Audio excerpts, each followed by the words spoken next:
نن سه شنبه د چنګاښ 22 او د جولای 14 نیټه ده. د خبرونو سرټکی. طالبان او حکومت د سولې فرصت د پردې دسیسې نه قرباني کوي او فنلند وايي د افغان کډوالو اجباري استلې درولې دي. سلامونه. زه قدرت الله هاشمیم، تاسو د ځلا نیوز خبري ساعت ګورئ. طالبان او افغان حکومت د سولې لپاره رامنځته شوی فرصت نه ضایع کوي.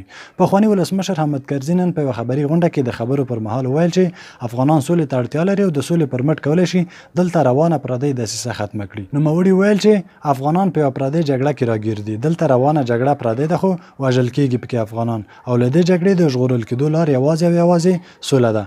حامد کرزي د خپل خبرو پر مهال ټینګار وکړ چې ډېر ژر به بین الافغاني مذاکرات په خورا جدي توګه پیل شي او هیله شته چې جګړه د خبرو له لارې ختمه کړل شي. هغه په دې توګه په هیواد کې د سولې د راتګ زیری ورکړ او په خبره افغانان په خپلو کې سره جوړېدلی شي او جګړې پای ته رسیدونکي دي. نوموړي په خپل خبرو کې پر طالبانو غږ وکړ چې له جګړو لاس واخلي او یوازې د ولسوالیو نیولو ته دې نه خوشحاله کېږي، ځکه له دې لارې هېڅ ځای ته نه رسېږي. نوموړي همداراز له دې ډلې وغوښتل چې په خپلو جګړو کې د عامه تاسیساتو ته زیان نه رسوي او د خپل هیواد د ساتنې لپاره د سوله وکړي. پخواني ولسمشر دلته روانه جګړه د زبرځواکونو ترمنځ د سیالیو له امله وبلله او په خبره افغانان باید د خپل هیواد اهمیت درک کړي او په دې د پوه شي چې نړیوال د دوی ستراتیژیک موقعیت ته اړتیا لري.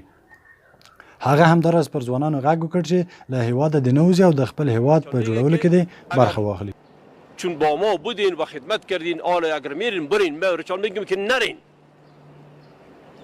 نکنین قبول پیشنهاد اونا را. اونا از انرژی و تعلیم شما در خاک خود استفاده میکنن، شما به خاک خود ببانین و خدمت. او د فنلند حکومت ویل لسګونه افغان کډوال په دغه هیواد کې میشت دي چې د ایستلو لړۍ درېدلې ده. د سرچینې په خبره دوی دا پریکړه د افغان حکومت د غوښتنې پر بنسټ کړې چې له اروپایي هیوادونو د افغان کډوالو د نه ایستلو غوښتنه کړې وه.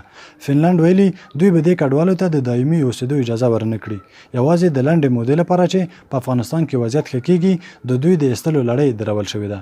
په وروستیو کلونو کې لسګونه افغانان له هیواده بهر شول چې ډیری اروپایي هیوادونو ته تللي، خو دغه هیوادونو د ډیری افغانانو له منلو ډډه کړې ده چې هره میاشت لسګونه دغه کډوال بیرته هیواد ته رالېږل کېږي.